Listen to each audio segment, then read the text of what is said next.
Last చాప్టర్స్లో Ichigo కెన్పచి battle తర్వాత కెన్పచి squad 4కి వెళ్ళి హీల్ అవుతాడు. ఇచిగోని యోరోయిచి తీసుకువెళ్ళి తన బాంకై ట్రైనింగ్ స్టార్ట్ చేస్తుంది. ఇలా ఉన్నప్పుడు ఒరిహిమే ఉరియు స్క్వాడ్ 12 కెప్టెన్ అయిన మయూరి కురోచుచికి దొరికిపోతారు. ఉరియుకి మయూరికి ఫైట్ జరుగుతుంది. మయూరి క్విన్సీస్ని స్టడీ చేసిన దాని గురించి చెప్తాడు. తను స్టడీ చేసిన లాస్ట్ క్విన్సీ ఎవరో కాదు, ఉరియు వాళ్ళ తాతయ్య.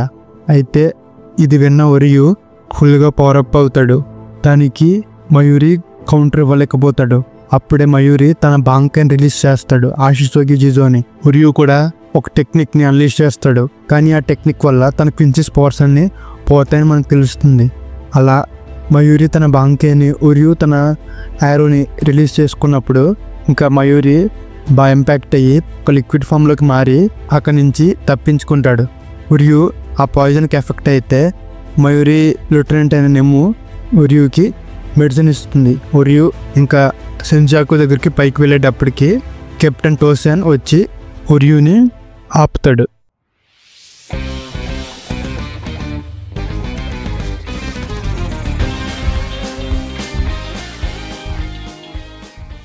ఇచిగో దగ్గర టెన్షింటాయ్ అనే ఒక ఐటెం తీసుకువస్తుంది. ఇదేంటని ఇచిగో అడుగుతాడు. ఇది జాన్పాక్తోని ఫోర్స్ఫుల్గా డ్రా చేసి మెటీరియలైజ్ చేస్తుంది. బాంకై టెక్నిక్కి మెటీరియలైజేషన్ ఇంకా సబ్మిషన్ చాలా ఇంపార్టెంట్. నార్మల్గా చాలా ట్రైనింగ్ చేయాలి, కానీ నువ్వు మెటీరియలైజేషన్ చేసే స్టేజ్కి వచ్చావు. ఈ జాన్పాక్తోతో దీన్ని పొడిస్తే జాన్గిట్స్ బయటికి వస్తాడు. ఇచిగో వెంటనే పొడుస్తాడు. అప్పుడే జాన్గిట్స్ వచ్చి చాలా షాట్స్ని సమన్ చేసి వీటన్నిటి మధ్యలో నిజమైన జాన్గిట్స్ అని నేను ఉన్నాను, నేను నిన్ను చంపేలోపే కనిపెట్టాలి అని జాన్గిట్స్ చెప్తాడు. బాంకై ట్రైనింగ్ స్టార్ట్ అవుతుంది.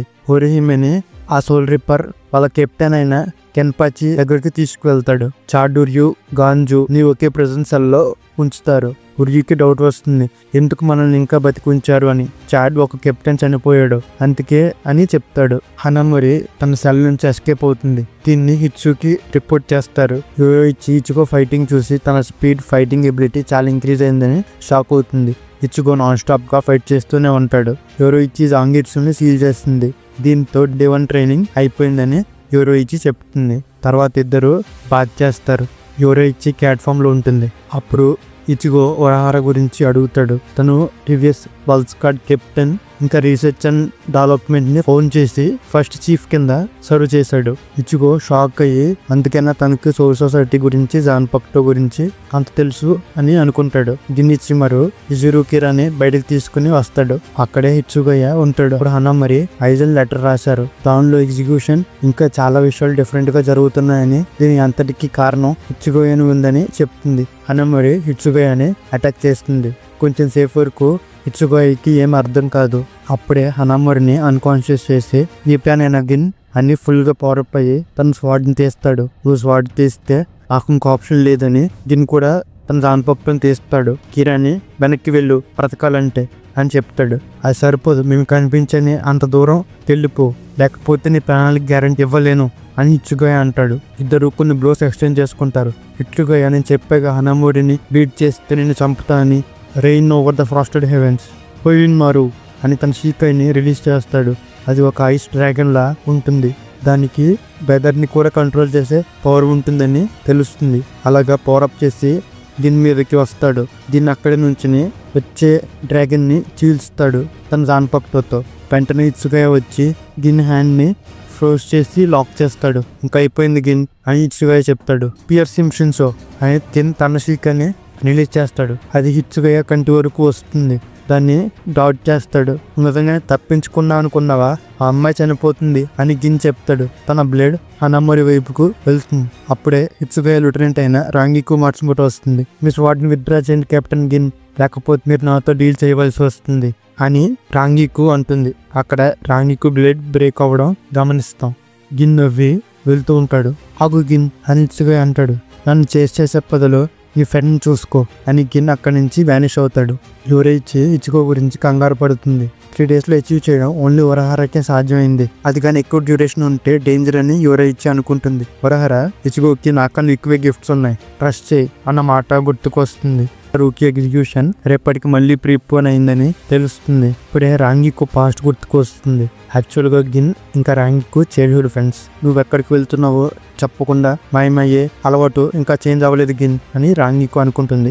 సోల్ సొసైటీ ఎగ్జిక్యూషన్ టైంలో డిస్ట్రాయ్ చేసే ప్లాన్ నిజమేనా అని ఇచ్చుగో అనుకుంటాడు. అప్పుడే న్యూస్ వస్తుంది వాళ్ళకి ఎగ్జిక్యూషన్ ప్రీపోన్ అయ్యిందని. ఇది గిన్ ప్లాన్ అయితే మనం ఎగ్జిక్యూషన్ ఆపాలి అని ఇచ్చుగో అంటాడు. రెంజి ఇచుకో దగ్గరకు వచ్చి ఎగ్జిక్యూషన్ న్యూస్ గురించి చెప్పి తను ఇచుకోతో పాటు ట్రైన్ చేస్తాడు. ఇలా ఉన్నప్పుడు రూకియాకి తన పాస్ట్ గుర్తుకొస్తుంది. పాస్ట్ లో కాయిన్షిబా రూకియాకి హైర్ ఆఫీసర్. తనే రూకియాకి చాలా నేర్పాడు. హాలో కాయిన్ ని కన్జ్యూమ్ చేస్తుంది. తన కెప్టెన్ ఉకిటాకి రూకియా ఫైట్ చేస్తారు. ఆ ఫైట్ లాస్ట్ లో కాయిన్ ఇంటెన్షనల్ గా రూకియా స్వాడ్ మీద పడి చనిపోతాడు. ఈ మెమరీస్ అన్ని రూకియాకి గుర్తుకు వస్తాయి. ఈ న్యూస్ ఉకిటాకి బ్యాకియాకి చెప్దామని వెళ్తాడు. బ్యాకియా నాకు తెలుసని చెప్తాడు. ఒరేహిమే టెన్పచ్చితో కలిసి ఉరియువల్ని రిలీజ్ చేస్తుంది. బ్యాకియా ఒక ఫోటోలో సేమ్ రూకియా లాంటి ఫిగర్ ఉంటుంది. నేను వెళ్తున్నా ఇసానా అని వెళ్తాడు. ఇప్పుడు time 5 hours before execution. Captain Komamura ఇంకా టోసన్ ఎగ్జిక్యూషన్కి రెడీ అవుతారు. అప్పుడే టెన్పచ్చి వాళ్ళందరినీ బయటికి తీసుకొచ్చినప్పుడు ఒక స్పిరిచువల్ ప్రెజర్ని అందరూ గమనిస్తారు. కెప్టెన్స్ వాళ్ళ స్పిరిచువల్ ప్రెజర్ని దాచి ఉంచకూడదంట అని టెన్పచ్చి చెప్తాడు. అప్పుడు కెప్టెన్ టోసెన్ కొమమురా వాళ్ళ లూటెనెంట్స్ తో రివీల్ అవుతారు. అందరూ భయపడతారు. టెన్పచ్చి మాత్రం 4 versus 1 అయినా సరిపోదు కానీ ట్రై చేద్దాం అంటాడు. యాచిరు కెన్ చూసుకుంటాడులే. Chubby chest muscles gorilla pencil neck వెళ్దాం రండి అని ఇలా నిక్ నేమ్స్ పెట్టి ఎగ్జిక్యూషన్కి బయలుదేరతారు. అప్పుడు ఈ మెచ్చిగా ఇకాకు లూటెనెంట్స్తో కెన్పచ్చి కెప్టెన్స్తో ఫైట్ చేస్తారు. టోసెన్ షిజముషినిషికి పెనిహికా అని ఒక అటాక్ వదులుతాడు. ఆ అటాక్ కి చాలా బ్లేడ్స్ వర్షంలా పడతాయి. కొమమురా అంత అయిపోయింది అని అనుకుంటాడు. అంతేనా ఈ అటాక్ అని కెన్పచ్చి చెప్తాడు. ఇద్దరు కెప్టెన్స్ షాక్ అయి చూస్తారు. ఇలా అయితే మీ ఇద్దరిని ఇప్పుడే ముక్కలు ముక్కలుగా నరికేస్తా అని కెన్పచ్చి అంటాడు. రెంజి ఇచుకో నుంచి బయలుదేరతాడు. ఇచుకో ఇంకా ట్రైనింగ్ చేస్తూనే ఉంటాడు. రూకియా నేను నిన్ను సేవ్ చేస్తా అని ప్రెసిడెంట్ దగ్గరకు బయలుదేరతాడు. దారిలో వచ్చే సోల్జర్స్ అందరినీ అటాక్ చేస్తూ వెళ్తాడు. అప్పుడే బ్యాకియా వస్తాడు. ఇద్దరు బ్లోస్ ఎక్స్చేంజ్ చేసుకుంటారు. ఫ్లాష్ తో బిహైండ్ నుంచి అటాక్ చేయడం నేను చాలాసార్లు చూశాను. మీ బ్లేడ్ నన్ను చంపలేదు కెప్టెన్ అని రెంజి చెప్తాడు. నువ్వు సర్పాస్ చేద్దాం అనుకుంటున్నావా? స్కేటర్ సెన్బోన్ జాకురా అని తన షీకాన్ని రిలీజ్ చేసే లోపు రెంజి నేను ఇంకా కమాండ్ లేకుండానే తన షీకాన్ని రిలీజ్ చేస్తాడు. ఎటన్ కోర్ట్ స్క్వాడ్ లో జాయిన్ అవ్వక ముందు నుంచి మిమ్మల్ని సర్పాస్ చేయాలని చెప్పి అనుకున్నా అని రెంజి చెప్తాడు. నేను కాల్ చేయకుండానే దాని పొక్కును రిలీజ్ చేసావా అని బ్యాకియా ఆశ్చర్యపోతాడు. ఇప్పుడే మిమ్మల్ని సర్పాస్ చేస్తా పాంకాయ్ హిహో జాబిమోరు అని తన బాంకాయ్ని రిలీజ్ చేస్తాడు. అది ఒక స్కెలిటన్ పామ్ లో ఉంటుంది. నాకు తెలీదు నువ్వు బాంకాయ్ని అచీవ్ చేసావని అని బ్యాకియా అంటాడు. అడ్డు లేకని కెప్టెన్ లేకపోతే చంపవలసి వస్తుంది అని రెంజి హెచ్చరిస్తాడు. ఇంపాసిబుల్, నన్ను నువ్వు కనీసం ఒక్క నీ మీద కూడా కూర్చోబెట్టలేవు అని రెంజిని మల్టిపుల్ అటాక్స్ చేస్తాడు. బ్యాకియా సెన్బోన్ జాకురాని రిలీజ్ చేస్తాడు. రెంజి దాన్ని కౌంటర్ చేస్తూ ఉంటాడు. ఆ ఫైట్ లో బ్యాకియా తన మోకాల మీద కూర్చోబడతాడు. కెప్టెన్ మీరు ఒక్కని మీద ఉన్నారు అని రెంజి చాలా గర్వంగా చెప్తాడు. అప్పుడే బ్యాకియా చాంటింగ్ స్పెల్ తో రెంజిని అటాక్ చేస్తాడు. కానీ జాబిమోరు తన నుంచి రెంజిని బ్లాక్ చేస్తుంది. రెంజికి ఏం అర్థం కాదు. రెంజి అటాక్ చేస్తూనే ఉంటాడు బ్యాకియాని. బ్యాకియా తప్పించుకుంటాడు. నీ బాంకాయ్కి స్పీడ్ తక్కువ, ఇంకా 10 years ఆఫ్ ట్రైనింగ్ కావాలి. పాంకాయ్ సెన్బోన్ జాకురా కాగేయోషి అని తన బాంకాయ్ని రిలీజ్ చేస్తాడు. అప్పుడు తన బ్లేడ్ డ్రాప్ చేస్తే ఆ బ్లేడ్ కిందకు ములిగి బ్యాకియా పక్కన 2 sides లో చాలా బ్లేడ్స్ వరుసగా సమ్మన్ అయ్యి మల్టిపుల్ పింక్ కలర్ లీవ్స్ లాగా మరి ఒక్కొక్క లీఫ్ ఒక్కొక్క బ్లేడ్ కట్ల రెంజిని ఎఫెక్ట్ చేస్తుంది. రెంజి చాలా గాయాలతో కింద పడతాడు. ఏం చెప్తా నీకు నాకు డిఫరెన్స్ ఏంటో అని. అది ఒక క్లాస్. కోతికి చందమామకి ఉన్న డిఫరెన్స్ ఉంది. నీళ్ళలో చందమామ చూసి పట్టుకుందామంటే మునిగిపోతావు అని బ్యాకియా అక్కడి నుంచి వెళ్తాడు. రూకియాని ఎగ్జిక్యూషన్ కి తీసుకువెళ్తారు. అక్కడే గిన్ వస్తాడు. రెంజి దగ్గరకు స్క్వాడ్ 4లోని హనటరో ఇంకో అతను వచ్చి హీల్ చేస్తారు. రూకియా రెంజిని ఫీల్ అవుతుంది. తన ప్రాబబ్లీ చనిపోతాడు అని గిన్ చెప్తాడు. అని వచ్చి ఏమంటావా అని అడుగుతాడు రూకియాని. రూకియా షాక్ అవుతుంది. గిన్ జస్ట్ కిడ్డింగ్ అని వెళ్ళిపోతాడు. నేను ఫుల్గా ప్రిపేర్ అయ్యా చనిపోవడానికి. నా రిజల్వ్ మొత్తం బ్రేక్ అయింది. నాకు మళ్ళీ బ్రతకాలని ఉంది అని అనుకుని అరుస్తుంది. గిన్ నవ్వుతూ వెళ్ళిపోతాడు కెన్పాచి దగ్గర.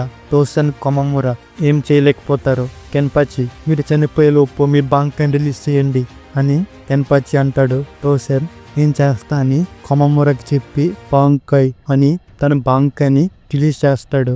అప్పుడు తన స్వాడ్ నుంచి రింగ్స్లో వచ్చి ఒక్కొక్కటి కెన్పాచి ఉన్న ఏరియా చుట్టూరు బౌండరీగా ఏర్పడి మొత్తం కవర్ చేసి బ్లాక్గా మారిపోతుంది. టోసన్ ఈ స్పేస్ మొత్తం నా బాంకాయ్, నువ్వు ఏమీ చూడలేకపోతున్నావు అనుకుంటున్నా ప్రాబుల్లీ అని టోసన్ చెప్తాడు. అప్పుడే తన సెన్సెస్ సైట్, సౌండ్ ఇంకా స్మెల్ పని చేయకపోవడం గమనిస్తాడు కెన్పాచి. టోసన్ అటాక్ చేస్తాడు. ఎలాగుంది లైట్ సౌండ్ లేని ప్రపంచం, టెరిఫైయింగ్ ఉంది కదా. ఇది సెన్సెస్ ఆఫ్ సౌండ్ ని, సైట్ ని, స్మెల్ ని, ఈవెన్ నువ్వు డ్రా చేసే స్పిరిచువల్ ప్రెజర్ ని కూడా డిప్రైవ్ చేస్తుంది. దీన్ని ఎస్కేప్ అవ్వాలంటే ఓన్లీ సుజుముషిని హోల్డ్ చేసిన వాళ్ళు అవ్వగలరు. అప్పుడే టోసన్ ని కెన్పాచి పట్టుకుందాం అనుకుంటాడు. నో యూస్, నువ్వు జస్ట్ చేస్తూ క్యాప్చర్ చేయలేవు. ఈవెన్ మోస్ట్ స్కిల్స్ వాట్స్మెన్ కూడా టోటల్ డార్క్నెస్ కి భయపడతారు. ఆ భయానికి రియాక్షన్స్ స్లో అవుతాయి. కానీ నేను ఈ డార్క్నెస్ లోనే పుట్టా అని టోసన్ చెప్తాడు. యాక్చువల్గా టోసన్ ఒక బ్లైండ్ పర్సన్ గైస్. అప్పుడే కెన్పాచి అటాక్ చేయడం స్టార్ట్ చేస్తాడు. టోసన్ షాక్ అవుతాడు. యూ మాన్స్టర్, నువ్వు అసలు భయపడడం లేదా అని. ఇంకా టైం వేస్ట్ చేయలేను, ఇప్పుడే అంతం చేస్తా అని టోసన్ కెన్పాచి ఫైట్ చేస్తూ ఉంటారు. రూకియాని ఎగ్జిక్యూషన్ గ్రౌండ్కి తీసుకొస్తారు. అక్కడికి only 2nd, 4th, 8th squads మాత్రమే షో అప్ చేస్తారు. టోసన్ ఆశ్చర్యపోతాడు. అసలు తను ఎలా చేస్తున్నాడు, తను వినలేడు, చూడలేదు, శ్వాసను కూడా పసిగట్టలేడు, కనీసం నా స్పిరిచువల్ ప్రెజర్ని డిటెక్ట్ చేయలేడు. కానీ ఎలా టచ్ చేస్తున్నాడు, తన వైటల్స్ని చాలా కొంచెం దూరంలో మిస్ అవుతున్నా. తను టచ్ చేసిన తర్వాత వెంటనే స్ట్రైక్ చేస్తున్నాడు. ప్రతి స్ట్రైక్ కి దగ్గరగా వస్తున్నాడు. తను నిజంగానే ఒక మాన్స్టర్ అని టోసన్ చెప్తాడు. టోసన్ అలా ఒకసారి కెన్పాచిని అటాక్ చేసినప్పుడు కెన్పాచి ఆ అటాక్ ని స్ట్రైట్ గా తీసుకుంటాడు. హాబ్లో కెన్పాచి బాడీలోకి పేర్స్ అవుతుంది. ఎక్కడున్నావా నువ్వు అని టోసన్ చాన్పొక్టును పట్టుకుని కెన్పాచి టోసన్ ని అటాక్ చేస్తాడు. అది టోసన్ కి ఎఫెక్ట్ అవుతుంది. అప్పుడే టోసన్ ఫ్లాష్ బ్యాక్ గుర్తుకొస్తుంది. యాక్చువల్లీ టోసన్ కి ఒక ఫ్రెండ్ ఉంటుంది.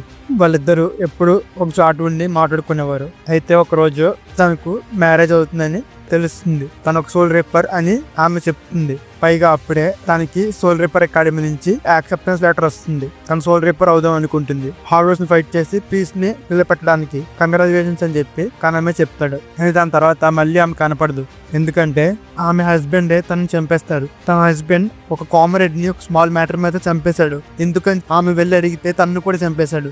నేను చూసిన వాళ్ళలో అందరికన్నా తనే పీస్ కోసం కోరుకుంది. తన సెన్స్ ఆఫ్ జస్టిస్ చాలా స్ట్రాంగ్. కానీ తనేం ల్యాక్ అవుతుంది. ఒక గుడ్ హార్ట్ ఉంటే సరిపోదా, జస్టిస్ ల్యాక్ అయితే నేనే జస్టిస్ కింద మారుతా అని కనామే టోసన్ ఆమె దానిపక్కన తీసుకుని సోల్ రేపర్ అవుతాడు. In the name of justice అని టోసన్ కెన్పాచిని అటాక్ చేస్తే కెన్పాచి ఆ అటాక్ ని పట్టుకుని కనామేని మళ్ళీ ఒక క్రిటికల్ బ్లో ఇస్తాడు. దానికి కనామే బాంకే మొత్తం బ్రేక్ అయిపోతుంది. కెన్పాచి మళ్ళీ అటాక్ చేద్దామేటప్పుడు కొమమురా వస్తాడు. అప్పుడే అలా అడ్డు వచ్చినప్పుడు కొమమురా హెల్మెట్ బ్రేక్ అవుతుంది. అక్కడ మనకు తెలిసేది ఏంటంటే కొమమురా ఒక డాగ్ టైప్ హ్యూమనాయిడ్. నువ్వు చూస్తుంటే సర్ప్రైజ్ అవ్వలేదు. వెల్, లుక్స్ కి ఫైట్స్ తో సంబంధం లేదు అని కెన్పాచి అంటాడు. బాంకై కోకుజో టెంగెన్యూ అని తన బాంకై రిలీజ్ చేస్తాడు. అది ఎలాగుంటుందంటే కొమమురా వెనుక ఒక టైప్ ఆఫ్ పెద్ద సామురాయ్ వచ్చి అటాక్ చేస్తాడు. ఈలోపు యుమిచిక టోసన్ లెఫ్టినెంట్ అయిన సుహై ఇసాగిని తన దాన్బక్తో రిలీజ్ చేసి బీట్ చేస్తాడు. అలా కొమమురా టెంగెన్యూతో అటాక్ చేస్తున్నప్పుడు ఎగ్జిక్యూషన్ రిచువల్ స్టార్ట్ అవుతుంది. దాన్ని గమనించి కొమమురా మిగిలిన వాళ్ళు అక్కడికి బయలుదేరతారు. ఇట్సుగాయ కూడా తన లెఫ్టినెంట్ తో బయలుదేరతాడు. కెప్టెన్ ఉకిటకే ఒక టైప్ ఆఫ్ ఎక్విప్మెంట్ తో బయటికి వచ్చి తన సబార్డినేట్స్ తో మనం సోక్యోకిని డిస్ట్రాయ్ చేస్తున్నాం అని బయలుదేరతాడు. ఎగ్జిక్యూషన్ రిచువల్ స్టార్ట్ అవుతుంది. ఒక పెద్ద పిల్లర్ లాంటి దాని మీద చుట్టూరు పెద్ద పెద్ద థ్రెడ్స్ అన్ని రిలీజ్ అవుతూ ఉంటాయి. అప్పుడే ఆ పిల్లర్ కింద నుంచి ఒక పెద్ద టైప్ ఆఫ్ ఫైర్ లాంటిది వచ్చి అదొక ఫోనిక్స్ లాంటి ఫైర్ బోర్డ్ లాగా ఫామ్ అవుతుంది. టోకియా అందరికి థ్యాంక్ యూ చెప్పి గుడ్ బై చెప్తుంది. ఆ సోక్యోకు కరెక్ట్ గా రూకియా మీదకి వస్తున్న టైంకి అడ్డుగా ఇచ్చుగో వస్తాడు.